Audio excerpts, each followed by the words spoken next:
Thank you, and let me first thank all of you for being here with us today celebrating the results of our GenderNet Plus projects on behalf of the Women and Science Unit of the Spanish Ministry of Science and Innovation, and also on behalf of the Agencia Estatal de Investigación, that is our Spanish funder that is participating today as well. Some of you are already familiar with the ministry's work in this project, others are not. So I'll try to summarize our two main contributions in this project, their objectives and main results. So first, the ministry took over the responsibility on the work package dedicated to the monitoring of co-funded projects, along with other partners involved in the consortium as well. So the idea was to develop common gender indicators and to stress the need to integrate the gender perspective in this task of almost all the ERANET co-funds. So with this, and hopefully to serve as inspiration for other funding mechanisms, other ERANET co-funds and agencies. So with this, in this spirit of making a difference, we define 6 categories of indicators based also on some principles of this task, such as social impact, gender equality, of course, open science, and relevance of the research funded. I won't go through all the categories and all the list of indicators. I just want to show that we included categories of general indicators on the performance of the projects, and we try to adapt to this list to the situation, particularly the COVID crisis, to collect information on the impact on the projects. We included as well indicators on the dissemination and communication activities of our projects, research outputs, basically publications, but not just publications, socioeconomic impact, trying to collect information on the contribution of our projects to the UN SDGs, and also their impact on governance, how they were able to involve policymakers and civil society in their activities. And we try to differentiate clearly indicators regarding gender equality, gender balance, and also training on gender equality in general from indicators regarding the integration of gender analysis in research, our IGAR indicators, where we included gender expertise within the projects, also training specifically on IGAR, but we collected information also regarding data collection tools, the variables used in the project, and how they were able to highlight differences, inequalities between women and men. This category of indicators, this list of indicators could be, of course, tailored to other research fields. There are many results we could highlight from our projects from these IGAR indicators. Some of them stressed how they were able to give voice to women's lived experiences. Others showed differences in vulnerabilities of women and men in different contexts, and we have also some sex and gender differences in health projects. So this is not an exhaustive list, just to show a couple of examples. And regarding the final monitoring, it's still a work in progress. Most of our projects are currently finishing their activities, so we will try to collect the final results in a couple of months, and we would like to also collect their feedback on this task of the monitoring to have some lessons learned and maybe recommendations for future funding mechanisms. So we will try to make this public because it could be interesting for other ERANET co-funds. And to finish with this first part, I would like to highlight a couple of impacts of our work with gender indicators in GenderNet Plus. Regarding ERANET co-funds, the situation is uneven among them when it comes to integrating gender indicators in their monitoring of co-funded projects. Most of them include some basic quantitative indicators on the composition of research teams, basically numbers of PIs. Others don't include any gender indicator so far, but we have the example of Quantera, which is a huge consortium to fund transnational projects on quantum technologies that has been able to move beyond this basic gender balance in the research teams as part of their monitoring, and they included, for instance, indicators on the activities of the projects regarding gender, basically women's presence in the quantum field. And this was thanks to the advice provided by the Agencia Estatal de Investigación and the Spanish Foundation for Science and Technology, keeping in mind our list of GenderNet Plus indicators.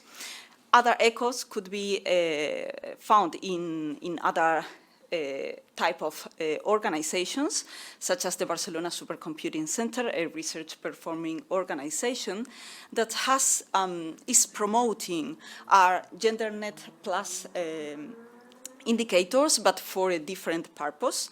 They are using these indicators to provide advice to their principal investigators when developing their research proposals, like a checklist to help them in their work. So we're happy with this impact, and hopefully we will see others in the coming years.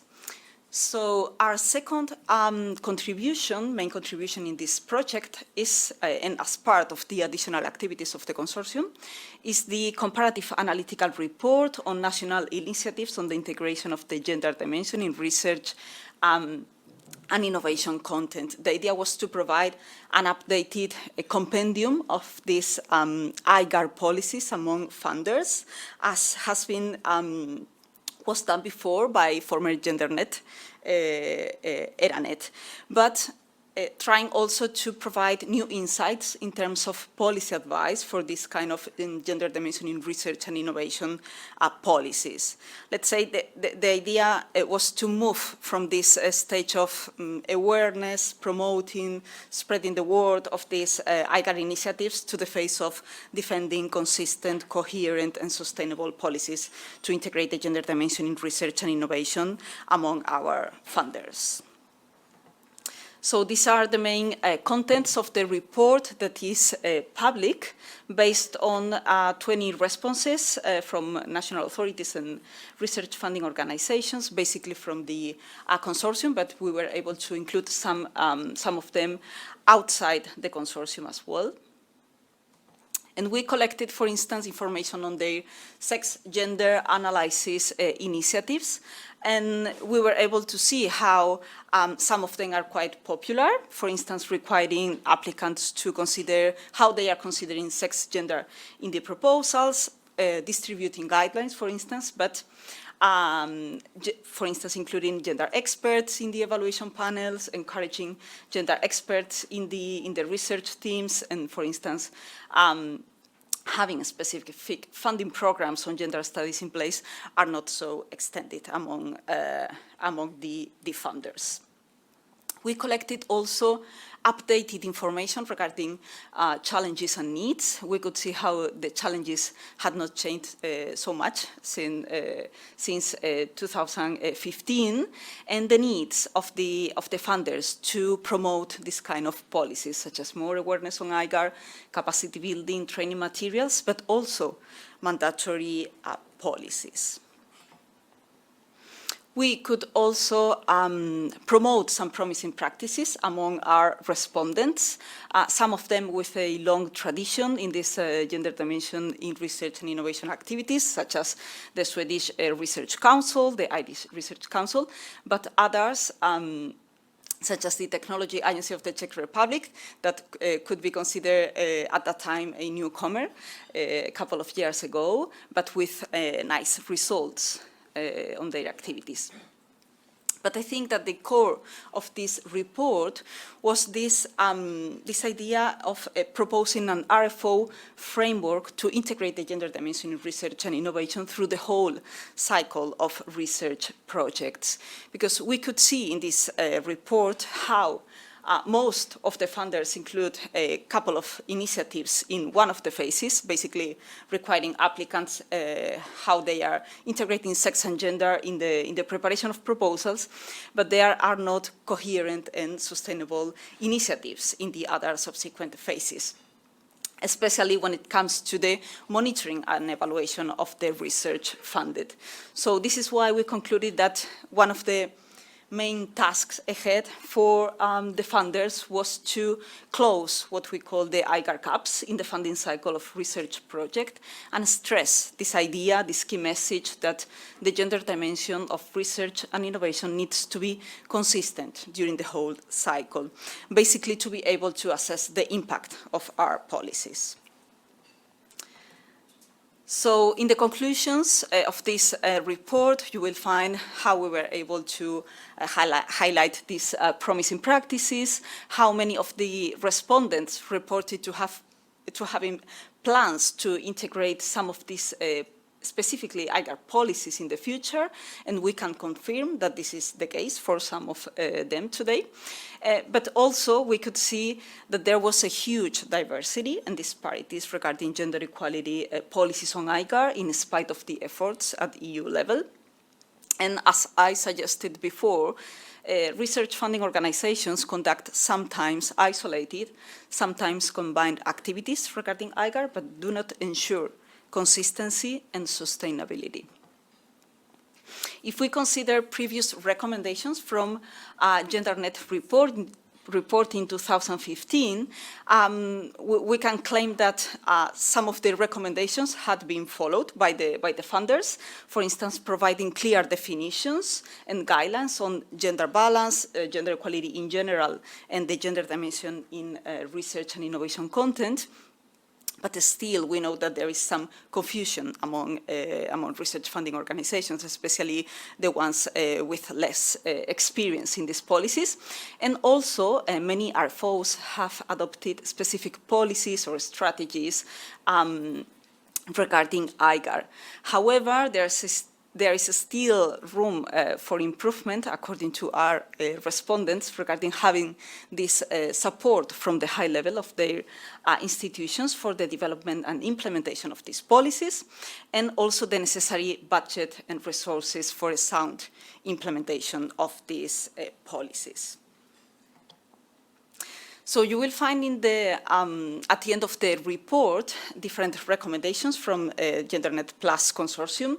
Some of them refer to the EC consortium level, others at the RFO level. For instance, and define specific tailored policies on the gender dimension, consider positive action measures in this regard, developing these gender equality structures for this sound implementation of the policies, and this is related to having also gender expertise in the organizations, and of course the inclusion of gender indicators and also gender equality indicators and IGAR indicators in the monitoring and evaluation of funded projects.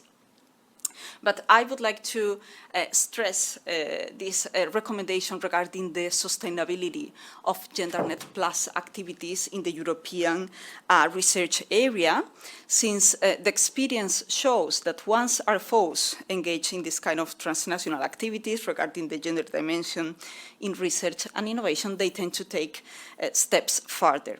It is important not to lose momentum. We have new challenges for these gender dimension policies, such as the need to integrate this intersectional perspective and also to include the innovation and private sectors. From our side, we will continue following up this gender dimension in research and innovation policies in the European research area from other initiatives, such as Gender Action Plus, which is a sister project and another European funded project. In the survey launched by this project, we included a dedicated space for this gender dimension in research and innovation policies. And of course, the work done in GenderNet Plus with this mapping has served as inspiration for the team that is analyzing these results, and of course will be a reference for comparison. So we have like more than 50% of the sample of the GenderNet Plus report is part also of the Gender Action Plus survey. And I would like to finish by saying that I am convinced that both GenderNet Plus funded projects and the funders involved in the transnational call have made a good tandem to advance interdisciplinary research on gender, but also policies to ensure the gender dimension in research and innovation.